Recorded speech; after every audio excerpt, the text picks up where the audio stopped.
Sahnada porlab turgan bu yulduzlar aslida qanday sinovlarni boshdan kechirganini bilasizmi? Bugun biz siz bilan ajrashgan 5 mashhur o'zbek yulduzining hayotiga nazar tashlaymiz. Ularning ba'zilari bu haqda ochiq gapirgan, ba'zilari esa sukut saqlagan. Lola Yo'ldosheva. Lola o'zbek estradasining eng porloq yulduzlaridan biri. U 2005-yil Shohrux ismli biznesmen bilan turmush qurgan. 6 yil davomida ular birga yashashdi, ammo 2011-yilda ajrashishdi. Farzandlari Shahina Begim va Shohdiyor hozir onasi bilan.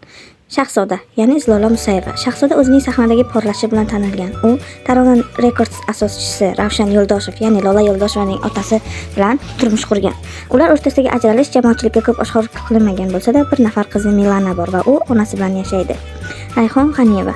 Rayhon va aktyor Yigitali Mamajonov 2014-yilda turmush qurishgan. Ularning egizak farzandlari bor, ammo 2019-yilga kelib ular ajrashgani haqida mish-mishlar tarqaldi.